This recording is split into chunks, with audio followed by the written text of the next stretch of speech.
नमस्कार, आपके साथ मैं सानिया जैन। स्वागत है आपका मृदुभाषी के खास सेगमेंट 7 PM शो में। आइए रुक करते हैं देश विदेश की बड़ी सुर्खियों की ओर। कोरोना की दूसरी लहर से हालात अब इतने बिगड़ चुके हैं कि केंद्र सरकार के मंत्रियों को भी एक बेड के लिए सोशल मीडिया पर गुहार लगानी पड़ रही है। रविवार को केंद्रीय मंत्री जनरल वीके सिंह ने अपनी पोस्ट के जरिए गाजियाबाद के डीएम से एक बेड मुहैया कराने की अपील की है।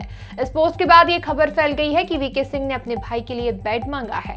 हालांकि बाद में मंत्री जनरल वीके सिंह ने स्पष्ट किया है कि उन्होंने अपने भाई के लिए नहीं बल्कि किसी और के लिए बेड की व्यवस्था करने की मांग की थी। पूर्व प्रधानमंत्री मनमोहन सिंह ने कोरोना महामारी से हो रही तबाही को देखते हुए अपना मौन तोड़ा है। मनमोहन सिंह ने प्रधानमंत्री नरेंद्र मोदी को चिट्ठी लिखकर कहा है कि वैक्सीनेशन ड्राइव में तेजी लाई जानी चाहिए और हमें विदेशी कंपनियों से वैक्सीन बनवाने के लिए एडवांस ऑर्डर देना चाहिए। इसी के साथ पूर्व प्रधानमंत्री ने लिखा है कि जिस वैक्सीन को यूरोप और अमेरिका की बड़ी हेल्थ एजेंसियों की मंजूरी मिल चुकी है, उन्हें हमें बिना घरेलू ट्रायल के वैक्सीनेशन ड्राइव में शामिल करना चाहिए।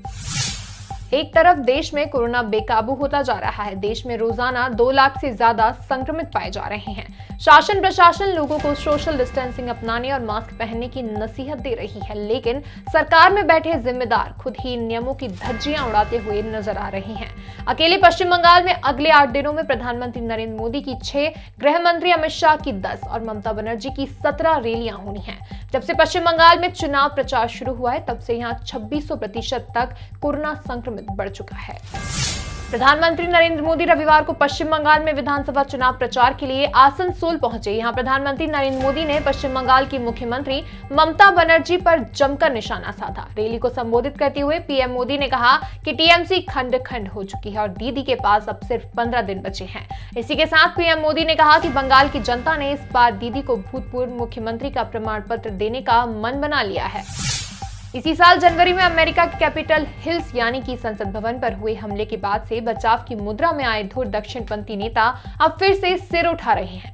बता दें, रिपब्लिकन पार्टी के धुर दक्षिणपंथी नेता ने एक नए गुट अमेरिका फर्स्ट काकस के गठन का प्रयास शुरू कर दिया है।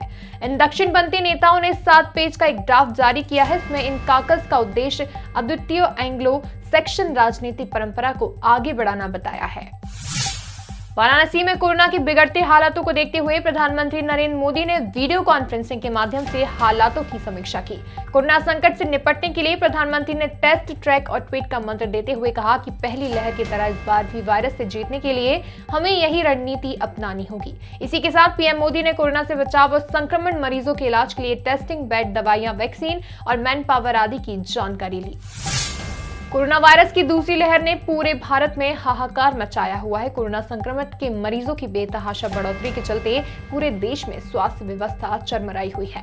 देश भर के अस्पतालों में बेड, वेंटिलेटर, कोरोना के इलाज में इस्तेमाल होने वाली दवा, रेमडेसिविर और ऑक्सीजन की भारी किल्लत बनी हुई है। इसी बीच रविवार को केंद्र सरकार ने बड़ा कदम उठाते हुए 162 से ज्यादा ऑक्सीजन संयंत्र लाने की मंजूरी दी है।